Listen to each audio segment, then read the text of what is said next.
같이 인사할 텐데 영혼구원 119 전도 이보다 중요한 일이 없습니다. 같이 인사합니다. 영혼구원 119 전도 이보다 중요한 일이 없습니다. 은혜 받고 전도합시다. 할렐루야. 옆 사람에게 물어보세요. 전도하고 있어요? 좀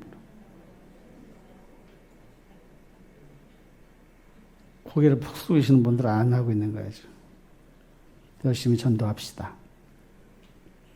오늘은 성도의 경쟁력 28번째로 선한 영향력, 이게 성도의 경쟁력이다.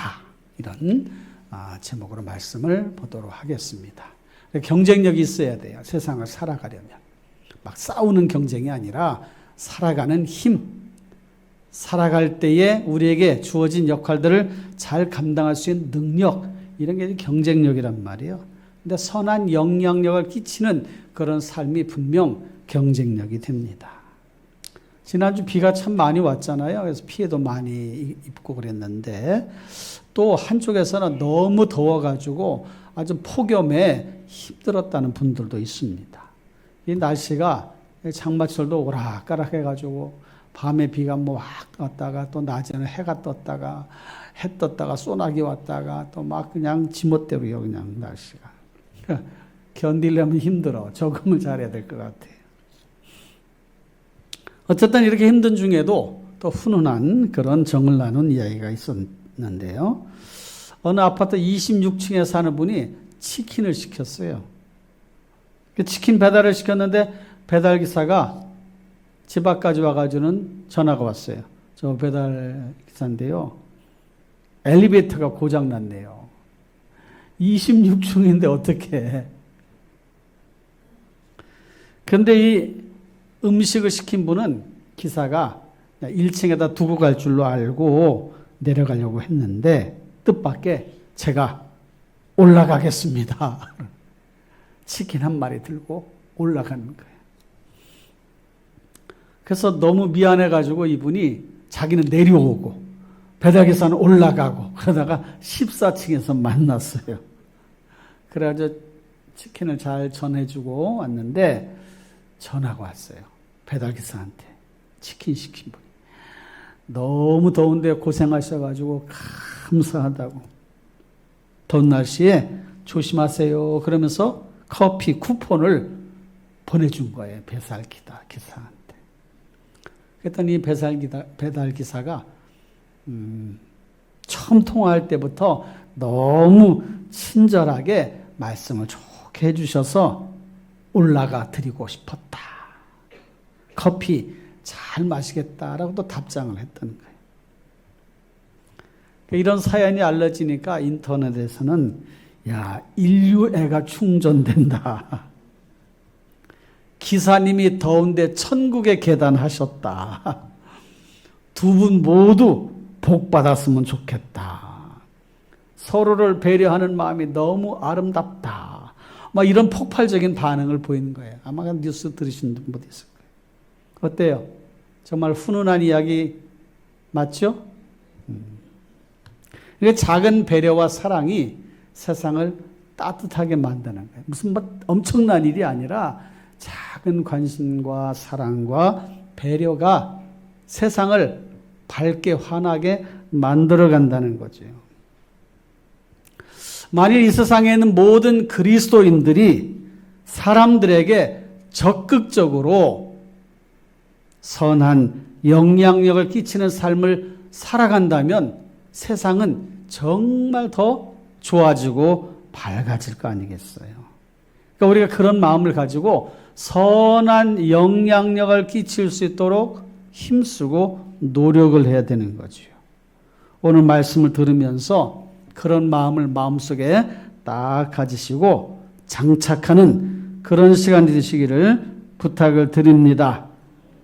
오늘 선한 영향력에 대한 말씀을 나누면서 삶의 자리에서 실천할 수 있는 방법들을 한번 살펴보고 적용하는 그런 시간, 다짐하는 시간이 되도록 해 보십시다. 사람은 사람의 영향을 받아요. 사람은 환경의 영향을 받습니다. 사람은 돈의 영향을 받아요. 사람은 건강 상태에 영향을 받습니다. 사람은 감정 표현에 영향을 받아요. 사람은 사람 사이에 오가는 말에 영향을 받습니다. 사람은 사람들의 태도에 영향을 받아요. 누군가로부터 좋은 영향을 받기도 하고 나쁜 영향을 받기도 합니다. 가는 말이 고와야 오는 말이 곱다. 그런 말도 있잖아요. 그처럼 말에 영향을 받는 거예요. 싸납게 얘기하면 싸납게 대답을 하게 되는 거예요. 반응을, 작용이 그렇게 되는 거죠. 그러니까 서로에게 좋은 영향을 끼치며 살아가도록 힘써야 되는데, 이웃 사랑에 대해 성경은 계명으로 우리에게 말씀하셨고, 하나님께서 우리에게 주신 계명이기 때문에 성도들은 특히 주의해야 되는 거죠. 이웃을 사랑하라. 네 몸처럼 몸같이 사랑하라. 그래서 하나님은 실천하는 방법으로 선하게, 착하게 살아가라, 이런 말씀을 많이 주셨어요. 그리고 실제적인 방법들도 가르쳐 주셨는데, 오늘 본문 말씀이 그 중에 하나입니다. 오늘 말씀은 산상수훈 중 한 대목인데 너무나도 유명한 말씀이에요. 빛과 소금. 한자로 빛광, 소금염 해서 광염 또는 염광 이렇게 부르지요. 그래서 우리가 사는 이 세상에는 광염교회도 있고 염광교회도 있어요. 빛과 소금의 역할을 잘 감당하자, 그런 뜻으로 지은 그런 교회 이름이겠지요. 염광 고등학교도 있어요. 크리스찬 미션 스쿨인데, 또 회사 이름도 있어요. 그 의미가 좋기 때문이죠. 중요한 것은 빛과 소금으로 살아가는 것에 있지 그 표현 자체에 있지는 않습니다. 우스갯소리로 사랑교회에 사랑이 없고, 제자교회에 제자가 없고, 은혜교회에 은혜가 없고, 빛과 소금교회에 빛과 소금의 실천이 없다, 이런 말들도 해요. 이게 이제 웃을 일이 아니에요, 사실은. 진지하게 생각해 보아야 될 그런 사안이 아니겠습니까? 물론 정말 교회 이름답게 잘 실천한 교회들도 많아요. 우리들의 삶이 말씀을 배우는 것에만 치중하고 지키는 것에 인색하다면 방향 전환을 해야 됩니다. 그래서 오늘 말씀 빛과 소금에 관한 말씀은 우리들의 정체성에 관한 말씀이기도 합니다. 이제 정체성이라는 게 뭐냐? 사전에 찾아보니 정체성이란 어떤 존재의 본질적인 특성이다. 그러니까 어떤 존재가 있잖아요. 사람이 있어요. 그 특성, 본질적인 특성이 정체성이요. 교회라고 한다면 교회의 본질적인 특성, 성도라고 한다면 성도의 본질적인 특성이 분명히 드러나야 된다는 것입니다. 그 드러나는 특성이 정체성이에요. 쉽게 표현하자면 교회가 뭐냐? 성도는 누구니? 이 질문에 대한 답, 그게 정체성이 됩니다. 충심교회는 어떤 교회니? 충심교회는 교회를, 하나님을 사랑하고 성도들 너무 사랑하고 서로 섬기며 선교하고 봉사하는 그런 일들로 힘쓰는 교회이다.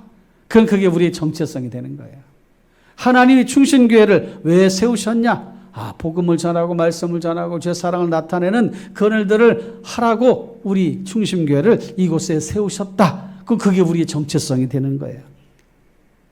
그 하나님이 정해주신, 우리에게 기대하시는 그 정체성을 잃어버린다면, 본질적인 특성을 잃어버린다면 교회로서의 그 역할을 다 하지 못하게 되죠.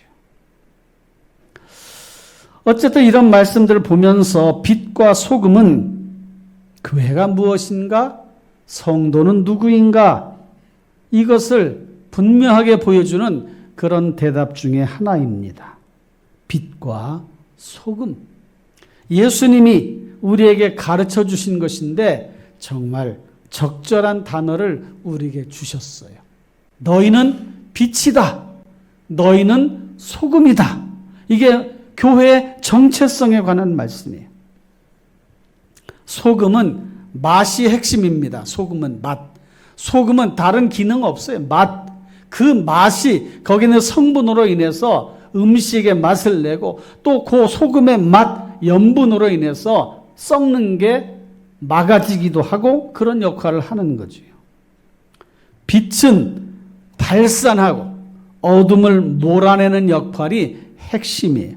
여기도 빛이 있지 않습니까? 이 빛이 있으니까 환하게 다 보이잖아요. 여기 빛이 없으면 여기 안에도 깜깜해. 글씨도 볼 수도 없고 서로도 확인할 수가 없어요. 그래서 소금이 맛을 잃으면 존재 이유가 없어지게 되고 빛이 제 기능을 하지 못하면 빛이라고 할 수 없는 것처럼 교회가 교회의 맛을 잃어버리면, 빛을 잃어버리면 그 존재의 의미와 가치를 잃어버리게 된다는 말씀입니다. 그러니까 빛과 소금의 기능을 잘 드러내는 행동, 그게 무엇인가? 오늘 본문 말씀은 착할 행실. 빛과 소금으로 역할을 잘 드러내는 그 표현이, 행동이 어떤 것이냐? 착한 행실. 그렇게 딱 정해서 우리에게 가르쳐 주셨어요. 그러니까 빛으로 사는 게 뭐냐? 소금으로 사는 게 뭐냐? 어떻게 사는 것이냐? 착하게 살아라. 착하게 살아. 착하게 살아. 그게 우리를 분명하게 드러내주는 그런 행실이라고 가르쳐 주는 것입니다. 여러분, 착하게 살고 계시죠? 대답이 없으시네. 다 착하게 살고 있습니까? 어떻게 착하게 살고 있어요? 어떻게 착하게 살고 있습니까? 응? 어떻게 착하게 살고 있는 거예요? 말로만 착하게 살아? 난 착하게 살아. 난 착하게 살아. 말로만 해요? 실제로 착하게 살아야 되죠. 착하게. 뉴질랜드의 복음주의자 브라이언 매드웨이 목사가 이런 말 한 적이 있습니다. 교회는 예수님을 사랑하는 사람들로 가득 차 있다. 정말 그래요. 예수님을 사랑하는 사람들로 가득 차 있는 곳이 교회야. 다 예수님 사랑합니다. 사랑합니다. 사랑합니다. 그런데 정작 예수님이 사랑하시는 대상인 사람들에게는 관심이 없다. 주님 사랑한다고 하지만 주님이 관심을 갖고 사랑하시는 자들, 세상 속에서 길을 잃고 방황하는 사람들에게는 문을 닫고 있지 않는가? 도전이 되잖아요. 예수님을 사랑한다고 하는데 예수님을 사랑하는 이 세상 속에 있는 수많은 사람들에 대해서 교회가 관심이 없어. 복음을 전할 생각도 안 해. 그리고 서로 가서 나가서 싸납게 싸우기만 해. 이거는 하나님이 기뻐하신 일 아니에요. 선한 영향력을 어떻게 실천할 것인가를 고민하는 성도에게 착한 행실은 중요한 지침을 보여주는 거예요. 자, 이제 오늘 본문 말씀 이제 다시 시작을 해서 말씀을 보십시다. 첫째, 소금과 관련해서 생각을 해보십시다. 13절에 말씀한 것처럼 맛을 잃지 말아야 하고 맛을 내야 돼요. 소금의 기능을 할 때는 두 가지. 맛을 잃어버리지 않아야 돼요. 그리고 맛을 내야 돼. 맛을 잃어버리지 않는가? 나 맛있어. 그렇게만 해도 안 돼. 그 맛있어를 사람들에게 나타내므로 저 사람 맛있네? 이렇게 피드백, 반응이 와야 된단 말이에요.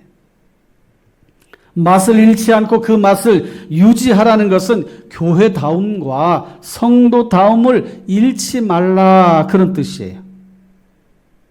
맛을 내야 된다는 것은 성도답게 살아가라, 그런 뜻으로 주신 말씀이에요. 성도는 성도의 맛이 있어야 돼. 교회는 교회의 맛이 있어야 돼. 가장 교회다운 것은 뭡니까? 건물이 화려하고 종탑이 있고 십자가가 붙어 있는 게 교회다움이에요? 세상을 향하여 교회는 어떤 모습이어야 되는가? 가장 성도다움은 어떤 모습으로 나타내야 되는가? 생각을 해봐야 돼, 생각. 내가 성도인가? 내가 예수 믿는 사람이 맞나? 자기 것을 하나도 손해보지 않으려고 그러고, 또 다른 사람의 것을 더 막 자기가 그냥 가지려고 하고, 줄 몰라, 베풀 줄 몰라. 한 1분 정도라도 한번 묵상을 해 보십시다. 나는 맛을 잃어버리지 않았나? 나는 맛을 내고 있는가? 잠깐 생각해 보자고요. 맛을 잃어버리지 않았나? 맛을 내며 살아가고 있는가? 작년에 우리 한국의 모 조선업체가 미국 군함을 정비 보수해주는 사업을 따내서 잘 완수를 했는데 배 밑창까지 정말 최선을 다해서 완벽하게 수리를 해줬어요. 청소도 너무 아주 정성스럽게 정말 거기 묵은 때 이런 걸 다 깨끗해줘. 그랬더니 미 해군 사령관이 극찬을 했어요. 최고다. 한국 조선업체 최고. 넘버원이다. 이렇게 잘해줄 줄 몰랐다. 그런 얘기까지 했어요. 감동이다. 그래서 한국의 조선업 하는 그 기업들이 인지도가 상승이 되고, 많은 또 관계자들에게, 여러 나라에 또 그런 것들이 필요로 한 나라에도 잘 알려지는 계기가 되었어요. 이게 선한 영향력 아니겠습니까? 기업체뿐만 아니라 우리의 삶의 자리에서도 그런 모습을 가지고 살아야 된다. 세상은 감동을 받고 세상은 그런 사람, 그런 기업, 그런 나라를 주목합니다. 당연히 그런 교회, 감동을 주는 교회에 사람들은 관심을 보이는 거예요. 여러분, 우리 교회가 세상의 사람들에게 감동을 줄 수 있는 그런 교회로 이렇게 한 걸음 한 걸음 나아가도록 함께 힘써 만들어 가십시다. 할렐루야. 그러려면 수고가 따르는 거예요. 거리 청소합시다. 그러면 정말 열심으로 같이 거리 청소도 하고, 사람들을 모셔다가 우리 또 잔치도 합시다. 그러면 잔치도 최선을 다해서 베풀어주고, 이런 소금의 역할, 맛을 내고 맛으로 사람들에게 감동을 주는 선한 영향을 끼치는 교회가 되어지기를 축원합니다. 두 번째, 빛과 관련해서 생각을 해볼 텐데 14절에서 16절 보니까 교회를 또는 성도를 빛으로 표현하고 있어요. 14절 보니까 산 위에 있는 동네가 숨겨지지 못할 것이다 그랬어요. 빛이 있으면 산 위에 있는 동네가 숨겨지지 못해. 이 표현이 재밌어요. 그러니까 빛의 특성과 관련해서 말씀하신 것인데, 세상 속에서 교회와 성도가 어떤 역할을 해야 하는지 잘 일깨워 줍니다. 동네가 숨겨지지 못한다는 말은 당연하다, 그런 뜻이에요. 빛이 있으면 산 위에 있는 교회, 산 위에 있는 동네, 산 위에 있는 사람들 숨겨지지 못해. 그대로 다 드러나게 되잖아요. 좋은 영향을 끼친다는 말이에요. 숨겨질 수가 없어. 저는 이 말씀을 교회의 존재감, 존재가치를 드러내라는 사명으로 이해를 했어요. 교회가 있으면 그 지역은 당연히 교회로부터 선한 영향을 받아요. 당연한 영적인 현상이 일어나게 되는 것입니다. 있으나 마나한 교회는 하나님께서 문 닫아버려요. 문 닫아버려요. 예전에 제가 과테말라 알모론과 지역 소개를 한 적이 있지요. 인구가 한 2만 명 정도 되는데 거기에 3%만 크리스찬이었어요. 그런데 목사님 한 분이 들어가서 거기 지역을 완전히 복음화시켰는데 나중에 크리스찬 인구가 97%나 됐어요. 97%. 그러니까 범죄가 사라졌어요. 감옥이 필요 없는 도시가 됐어요. 교도소가 지역 문화센터로 바뀌어졌어요. 웨딩홀로 바뀌어져 버렸어요. 여러분, 크리스찬이 90% 넘게 이렇게 있다고 해서 꼭 그 교회가 그 지역이 범죄 없는 도시가 되는 건 아니에요. 90% 넘는 크리스찬들이 크리스찬다운 삶을 살아가야 범죄 없는 도시가 될 수 있는 거예요. 우리나라도 교회가 선한 영향력을 끼쳤던 그런 적이 있었어요. 그래서 어느 지역, 동네에 교회가 세워지면 믿지 않는 사람들도 괜히 마음속에 든든하게 느껴. 그렇게 생각을 해. 아유, 우리 동네에 교회가 있어. 우리 동네도 교회가 들어왔어. 예전에는 교회가 환영받았어요. 환영. 교회 다니는 사람들에 대해서도 후하게 대해줬어요. 후하게. 아유, 저분은 저 교회 다니는 교회 집사님이래. 그 교회 집사라고 하면 믿어줬어요. 보증 쓸 때도 엄마 아무 교회 집사입니다. 그래요? 알았어요. 사인해줘. 교회 장로라고 하면 존경심을 갖고 대했어요. 목사라고 하면 경외심을 갖고 바라보았어요. 특권의식을 가지라는 뜻이 아니에요. 그만큼 사회에서 선한 영향력을 끼쳤다는 뜻입니다. 오늘날은 세상 사람들이 뭐라고 그래요? 개독교라고 그래요. 개독교라고. 개목사라고 그래요.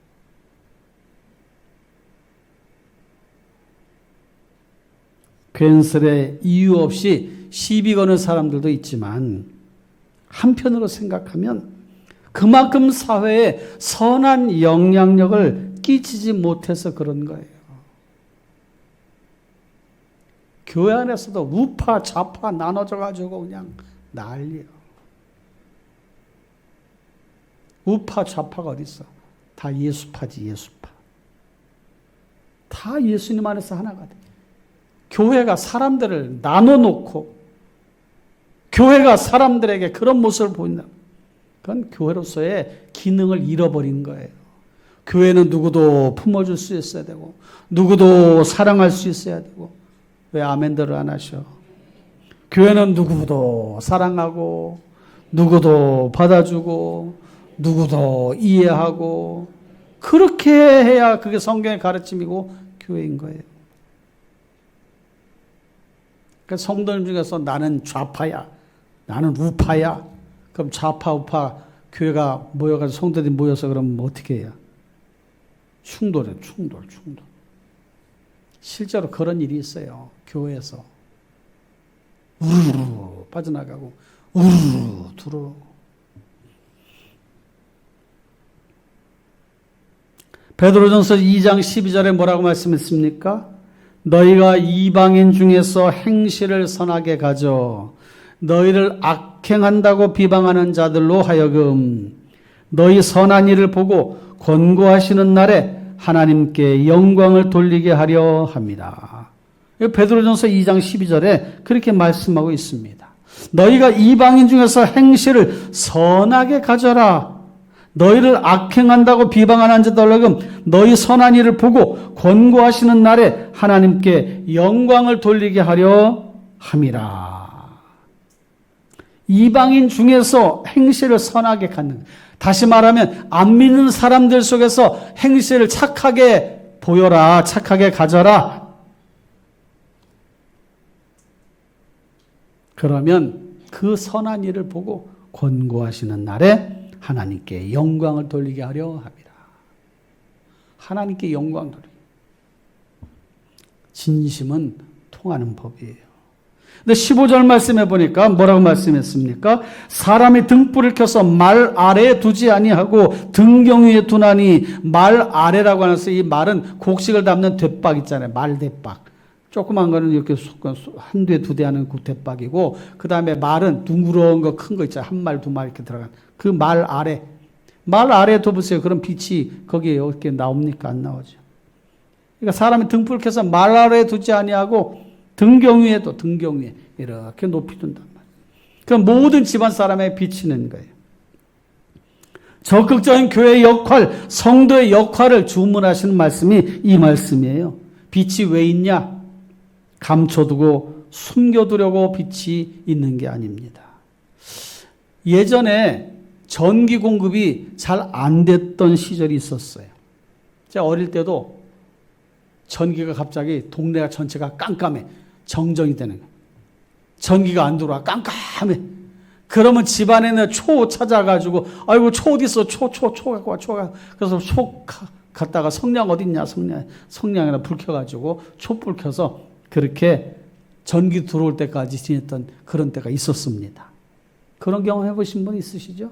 네, 다 여기 나이 드신 분들 다 그런 경험해. 젊은 사람들은 그런 거 모를 거야. 무슨 전기가 안 들어오는 때가 무슨 방에 촛불 켜고 살아. 예전에는 그렇게 살았어요.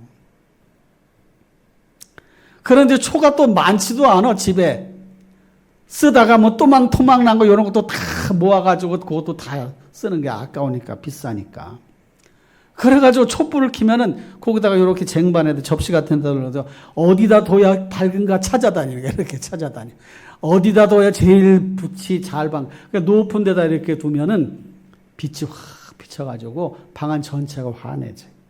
조금 여유 있는 집은 촛불 몇 개를 더 켜놔. 그래, 여기다 하나, 저기다 하나, 이렇게. 그러니까 빛은 여러 곳에 많이 비춰질 수 있도록 그렇게 비춰지는 곳에다 두어야 되는 거예요. 교회가 필요로 하는 곳, 어둠이 있는 곳, 거기에 교회가 필요로 하는 곳. 빛이 되라는 거예요, 빛이. 다른 말로 복음이 필요한 곳, 거기에 교회가 그 복음을 전하는 일을 감당해라. 복음이 필요 없는 곳은 없어요. 그러니까 어디든 교회는 빛의 사명을 다해야 됩니다. 그리고 16절 말씀 보니까 이같이 너희 빛이 사람 앞에 비치게 하여, 사람에게 비춰야 돼. 비춰야 돼. 선한 행실을 하라는 거예요. 비치지 않은 빛 소용없어요. 그들로 너희 착한 행실을 보고 하늘에 계신 아버지께 영광 돌리게 하라. 우리가 베풀어야 될 대상은 사람입니다. 사람들이 우리를 주목하고 있어요. 잘하는지 못하는지. 요한 3서 1장 11절 다 같이 읽어볼까요? 시작. 사랑하는 자여 악한 것을 본받지 말고 선한 것을 본받으라. 선을 행하는 자는 하나님께 속하고 악을 행하는 자는 하나님을 배웁지 못하였느니라. 악을 행하는 자는 하나님을 뵙지도 못한다는 거예요. 선하게 살아가.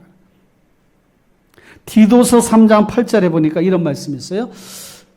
다 같이 시작. 이 말이 mit보도다 원하건대 너는 이 여러 것에 대하여 굳세게 말하라. 이는 하나님을 믿는 자들로 하여금 조심하여 선한 일을 힘쓰게 하려 함이라. 이것은 아름다우며 사람들에게 유익하니라. 선한 일을 하면 아름답다는 거예요. 사람들에게 유익하다는 거예요. 어떻게 하라는 거예요? 우리에게 선하게 살라는 거예요. 선한 영향을 끼치라는 것입니다. 할렐루야. 착하게 삽시다. 선한 일에 힘씁시다. 할렐루야. 적용과 실천이 어떻게 적용하고 실천하면 좋을까? 제가 예전에 우리 안식구랑 단체 여행을 이렇게 패키지로 갔다 온 적이 있는데 어느 식당에서 저녁을 먹게 됐어요. 뷔페식으로 준비해뒀어요. 거기 음식을. 근데 거기에 닭다리를 준비해둔 코너가 있더라고. 그러니까 사람들이 줄을 많이 섰길래 제가 나중에 먹으려고 우리 뭐 이따가 먹읍시다 하고서 다른 음식을 좀 갖다 놓고 해서 먹고서 닭다리 찾아서 갔어요. 있었게 없었게. 하나도 없었어. 하나도 없어. 거기 있는 사람들이 다 한국 사람들이 한국 사람. 주인이 한 사람이 하나씩 먹으라고 거기다 그렇게만 해놓은가 봐. 그런데 접시에다가 3개씩, 2개씩 막 이렇게. 빈 그릇을 보면서 제가 씁쓸했어요. 물론 제가 닭다리 못 먹어서도 그렇지만 참 배려심도 없다. 배려심도 없어. 아니면 식당 주인이 거기다가 1인당 하나씩만 먹으라고 써붙여 두든지 했지. 어쩌면 당연히 한 사람이 하나씩만 가져갈 줄 알았던지도 몰라. 실천에는 배려와 섬김이 필요하고 양보와 이해와 용납이 필요해요. 사랑하는 성도 여러분, 이제 구체적인 실제 사례를 생각을 해보십시다. 사람과의 관계에서 스트레스 받을 때 어떻게 해요? 그냥 막 짜증나는 경우가 있잖아요. 선한 영향력을 발휘하려면 호흡을 가다듬고 깊은 말씀을 묵상하며 상대방을 사랑의 눈으로 바라보고 다 받아주면 돼. 안 돼요, 안 돼. 그게 안 돼. 스트레스 받으면은 막 짜증부터 나고 막 힘들고 그렇지. 스트레스 받는 사람들이 어떻게 위로합니까? 나도 스트레스 받아서 힘든데.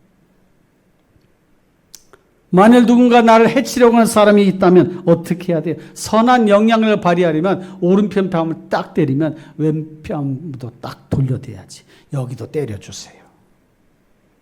쉽지가 않아요. 쉽지가 않아요.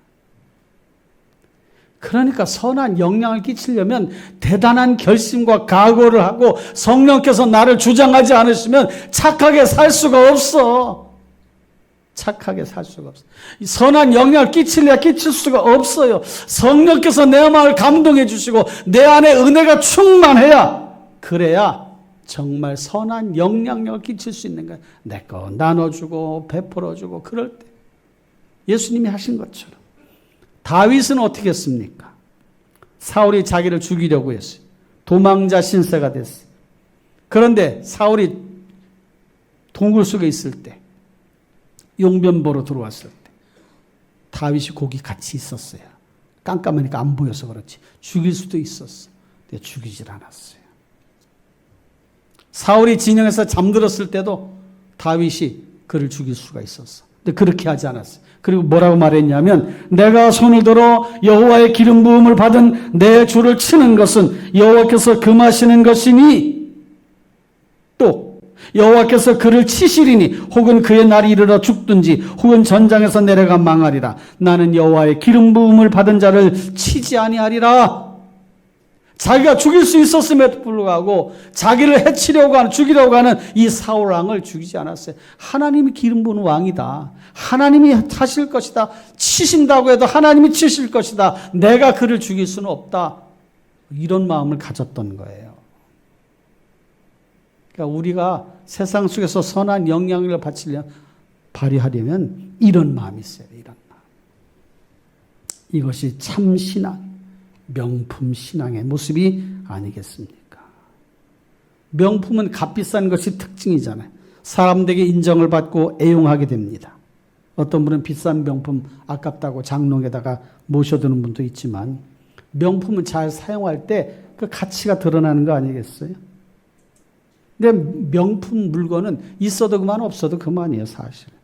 그러나 사람 명품은 우리들이 추구하고 선호해야 될 그런 모습인 거죠. 명품 사람이 되는 게 중요하지. 명품 물건 두르고 있다고 해서 명품 사람이 되는 게 아니에요.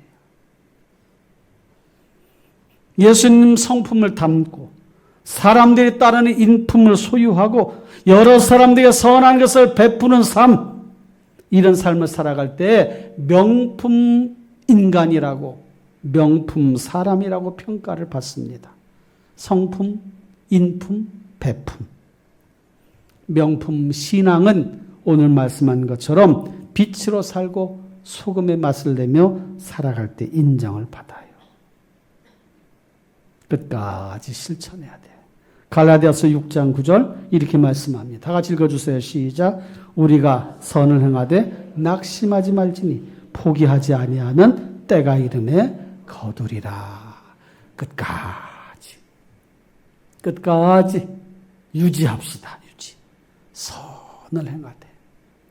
선을 행하되. 말씀을 맺겠습니다. 평범하게 지나치면 별 탈 없이 지나가는 경우도 있어요. 일상적으로 누구나 다 하는 방식으로 처리하면 별 문제 없이 넘어가는 경우도 있어요. 예상이 가능한 방법으로 대처하면 무난한 경우도 있어요. 그러나 그렇게 해서는 선한 영향력을 발휘할 수가 없습니다. 파격, 격을 깨트리는 것도 좋지만 격을 높이는 품격, 격을 높이는 그런 모습이 중요해요.